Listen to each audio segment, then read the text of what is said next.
안녕하십니까 시청자 여러분, 주불리 김병주의 진짜 안보 두 번째 시간입니다. 오늘은 국방력의 획기적인 사건 두 가지를 들고 왔는데요. 첫 번째는 세계 최대의 탄도미사일 개발, 그리고 두 번째는 한미 미사일 지침 개정입니다. 이 기분 좋은 두 가지 소식을 가지고 우리 김병주 의원님과 함께 이야기를 나눠보도록 하겠습니다. 안녕하십니까 의원님. 안녕하세요. 주불리 김병주입니다. 세계 최대 수준의 탄도미사일을 개발하셨다고 말씀하셨습니다. 다음 날이었나요? 국방위 전체 회의에서 의원님께서 이번 미사일 개발은 국방력의 획기적인 진척이라고 평가하셨습니다.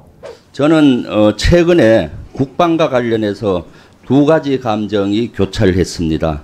한 가지는 가슴이 아주 벅찬 감정이었고, 국방력에 획기적으로 증강한 역사적인 성과가 있었습니다. 세계 최대 탄두를 장착한 미사일 개발에 성공한 것이죠. 세계 최고 수준의 탄도 중량을 갖춘 탄도미사일 개발 성공이 어떤 의미인지 너무나 잘 알고 있습니다.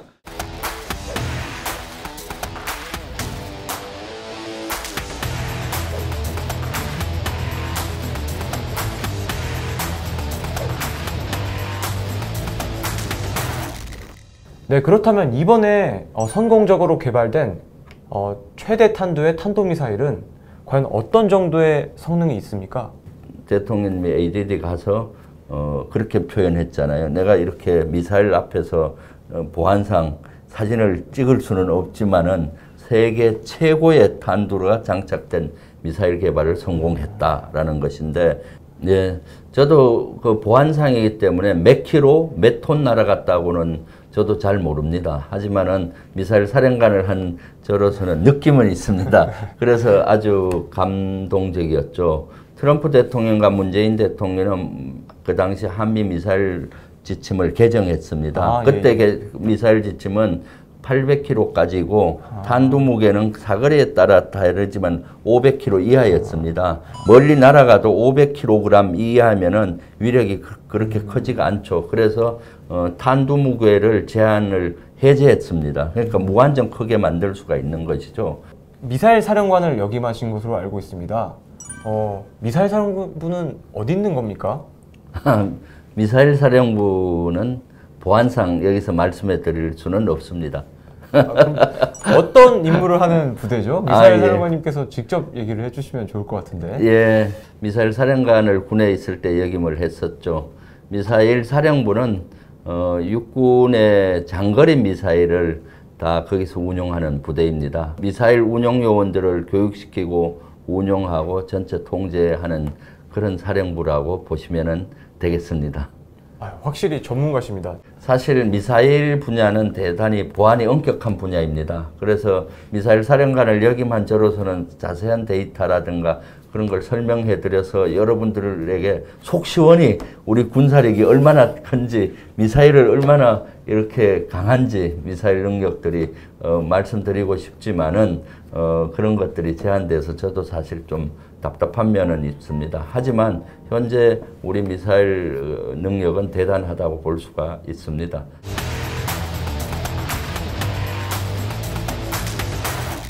저는 세 가지 의미가 있다고 봅니다. 북한에 대한 전쟁 억제력이 확고해졌다.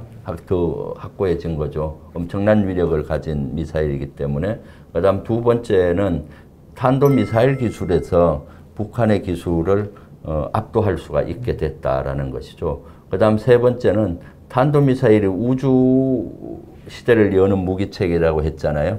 그 정도 무거운 무기로 장거리 날아갈 수 있는 거라면은 이제 우주 시대를 열 수 있는 기술이 축적됐구나라는 의미를 가졌죠. 그래서 지금 군사력인 면에서는 엄청나게 진척이 됐고 군사 기술도 진척이 됐다고 보여집니다. 의원님께서 아주 깔끔하게 이번 탄도미사일의 의의를 정리해 주셨습니다. 미사일의 종류가 무엇이 있는지 간단하게 설명 부탁드리겠습니다. 예, 미사일은 크게 보면은 두 가지 종류가 있습니다. 하나는 순항미사일이고 하나는 탄도미사일이죠. 순항미사일은 무인 비행기라고 보시면 됩니다. 이렇게 날아가서 목표물을 명중시키는 것이죠. 그래서 날아간다 해서 순항미사일이고요. 그다음 탄도미사일은 실제 탄도 곡선을 이렇게 그리면서 지구 중력 에너지와 운동 에너지, 위치 에너지를 이용을 해서 적의 명중을 시키는 것이 탄도미사일입니다.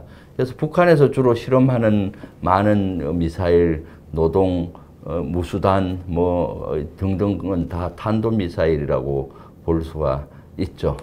그럼 제가 쉽게 이해하자면 탄도미사일은 좀 높게 쏘아 올리는 것 같은데 그게 맞나요? 예, 그렇죠. 탄도미사일은 사거리에 따라 다르죠. 사실은 탄도미사일은 그 우주 발사체와 원리가 똑같습니다. 그러니까 저 인공위성을 우주로 쌓아 올리는 우주 발사체와 원리가 같다고 볼 수가 있죠. 탄도미사일 기술이 발달되면은 우주를 향해서 인공위성을 쌓아 올릴 수 있는 기술이 생기고 능력이 되는 거죠. 그래서 탄도미사일은 단순히 무기체계로 보면 안 되고 우주시대를 열어가야 하는 무기체계로 보고 국가적인 관심을 가질 필요가 있는 무기체계입니다.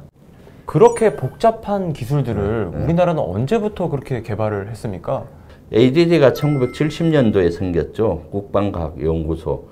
1970년도까지만 해도 우리나라는 총 한 자루를 제대로 못 만들어냈습니다. 그에 반면 북한은 전차 하포까지 다 만들 수 있었죠. 그래서 우리가 그 당시 미군 철수를 한다, 7사단도 철수하고 여러 가지 자주국방에 대한 요구가 필요했죠. 그래서 ADD가 만들어지고 미사일, 탄도미사일 개발도 본격화해서 최초 개발은 사실은 미국의 나이키 호큐리스라는 무기가 있습니다. 나이키 호큐리스. 예, 나이키라고 통상 했죠. 이것은 뭔가 하면은 지대 공 미사일입니다. 비행기가 가면 비행기를 요격시키는 미사일인데 지대 지 시스템으로 바꾼 거죠. 그래서 미국의 나이키 미사일을 모형을 똑같이 하고 거기에 기술을 분해해서 역으로 그 지대 지 미사일을 만들어냈던 것이죠. 그리고 78년도에 최초 180km 날아가는 지뢰 미사일을 180km면 어느 정도 했죠. 거리가 되나요? 평양에서 한 서울 정도 될 겁니다. 예, 그래서 그 당시 사업은 그것을 백곰 사업이라고 해서 미사일 사업을 시작한 지 한 5년 만에 이렇게 전혀 기술이 없는 상태에서 해낸 쾌거라고 볼 수가 있었죠. 본격적으로 사실 현 시스템의 현무 시스템을 갖춘 탄도미사일은 아웅산 사태 1983년 이후에 본격화됐습니다. 아웅산 사태가 나고 나서 여러 가지 북한의 전쟁 억제력이 더 필요하게 됐고 그 당시만 해도 88 올림픽을 성공해야 됐죠. 88 올림픽을 성공하기 위해서는 북한에 대한 전쟁 억제력을 가져야 됐기 때문에 우리 자체 미사일을 좀 더 발전시켜야 됐었습니다. 그때부터 이제 본격화돼서 미사일 개발이 시작됐죠. 앞에서 70년대 미사일보다 다른 레벨의 어떤 미사일을 개발이 됐고 그 당시 만든 것이 현무 시리즈도 이렇게 개발을 실시대가 됐습니다. 근데 이름이 왜 현무입니까? 우리 예전에 보면은 풍수지리에 보면은 그런 것들이 나오죠. 사진이 나옵니다. 자청용, 우백호, 남주작, 북현무죠. 북쪽을 지키는 신이라고 해서 현무라고 명명을 하고 현무1, 현무2, 현무3 이렇게 나가는 것이죠. 그런 이름에도 그런 엄청난 뜻이 담겨 있었군요. 예, 그렇죠. 상징성이 담겨 있죠. 예, 그렇다면 순항미사일은 왜 90년도부터 본격적으로 개발이 이루어졌죠? 90년대에 들어와서 1991년도에 걸프전이 일어나죠. 걸프전이 일어났을 때 미국은 압도적으로 더욱 승리하죠. 그때 승리할 때 충격을 줬던 무기체계가 여러 가지가 있는데 스텔스기, 그때 최초로 스텔스기가 보였죠. 레이더에 안 잡히는 스텔스기. 또 하나의 무기가 토마호크 미사일이었습니다. 토마호크 순항 미사일이죠. 1000km 이상을 날아가서 지상 가까이서 날아가서 이렇게 아주 정확히 목표물을 맞추었죠. 무인 폭격기처럼 이렇게 말이죠. 그래서 세계는 상당히 충격을 느꼈고 우리도 앞으로 순항 미사일이 필요하겠다 해서 본격적으로 그때부터 순항 미사일을 개발을 했고 지금은 우리 대한민국의 순항 미사일 기술 수준은 세계적인 수준입니다. 사실.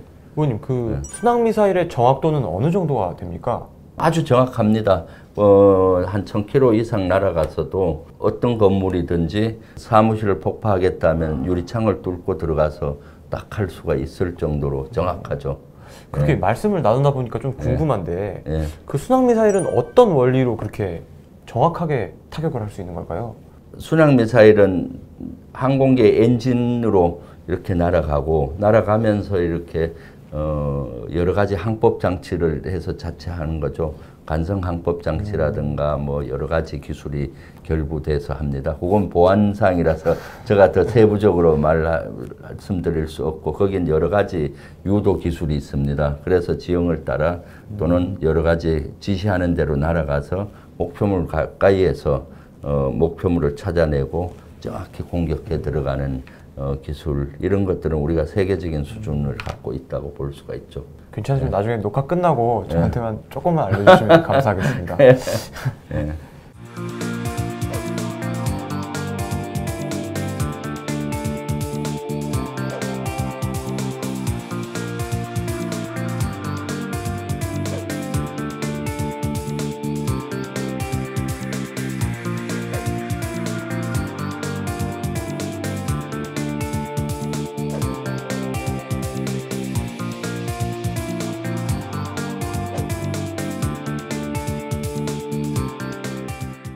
그리고 최근에 청와대에서 발표한 것에 따르면 한미 미사일 지침이 또 한 번 개정된 것으로 그렇죠. 발표됐습니다. 혹시 어떤 내용인지 좀 소개를 부탁드려도 될까요? 한미 미사일 지침이 개정됐죠. 그 개정된 핵심 내용은 우주 발사체에 고체 연료를 못 쓰게 돼 있었는데 이제 제한을 해제된 겁니다. 이제 우주 액체가 아니라 발사체는 고체도 쓸수 있다는 고체든 액체든 뭐든지 쓸 수가 있고 고체, 액체 같이도 쓸 수 있는 시대가 열린 거죠. 그래서 앞으로 본격적으로 우주 시대를 열 수 있는 여건이 조성이 됐다고 볼 수가 있습니다. 의원님, 액체랑 고체 연료라고 하면 제가 좀 와닿지가 않는데요. 좀 고체 연료가 이래서 좋은 거다 이런 부분이 있나요? 뭐 액체와 고체에는 차이가 있죠. 일단 액체를 사용하는 경우는 좀 비싸죠. 고체보다도 가격 면에서.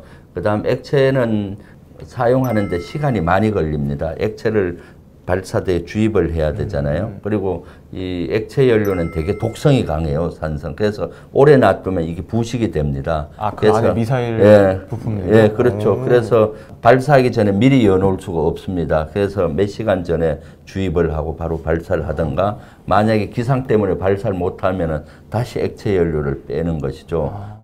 고체 연료 같으면 한 덩어리가 돼서 바로 발사가 되는데 액체 연료는 시간이 오래 걸리고 부식이 빨리 식기 때문에 발사하는 데 있어서 제한 요소가 많다고 볼 수가 있죠. 우주 발사체까지 올라가는 데는 액체도 쓰고 일부 구간은 고체도 쓰고 이렇게 같이 하게 되면은 효과가 큽니다. 아, 그렇습니까? 예. 의원님께서 또 깔끔하게 정리를 해주셨는데 고체 연료는 또 가격이 싸다. 예. 그리고 신속성이 좀 있다. 왜냐하면 액체 연료는 이렇게 주입을 해야 되고 그렇죠. 또 다시 안 쓰게 됐을 경우는 다시 빼야 되고 이런 것이 있었는데 고체 연료는 그런 불편을 좀 감수할 수가 있겠네요. 한미 미사일 지침이 개정돼서 고체 연료까지 우주 발사체에 쓸 수 있다는 것은 이제 우주 시대를 열어갈 수 있는 그런 여건이 조성됐다는 의미입니다. 앞으로 우리가 그런 우주 시대를 열어가는데 이러한 것들이 충분한 여건이 조성이 됐고 앞으로 우주 산업을 우리가 선도해 갈 수가 있겠죠. 사실 우리 최근에 들어서 두 개 공간이 늘어났잖아요. 우주 공간과 사이버 공간. 강국으로 가려면은 우주 공간과 사이버 공간에서 주도권을 가져야 합니다. 근데 그동안은 우주 공간에서 우리가 주도권을 못 가졌는데 빨리 우주 시대를 열어서 우주 공간에서도 우리가 주도권을 갖는 강국으로 나갔으면 좋겠습니다. 여러분들이 군을 믿고 우리 정부를 믿을 만합니다. 실제 현재 우리 군은 점점 더 강해진다고 볼 수가 있죠. 의원님을 통해서 정말 많이 배울 수 있었던 기회였습니다. 의원님 마무리 한번 부탁드리겠습니다. 예, 여러분 감사합니다. 오늘 내용이 좋았으면은 좋아요, 구독 꼭 눌러주세요. 저는 늘 여러분들을 사랑합니다. 주불리 김병주는 여러분들을 위한 채널입니다. 사랑합니다.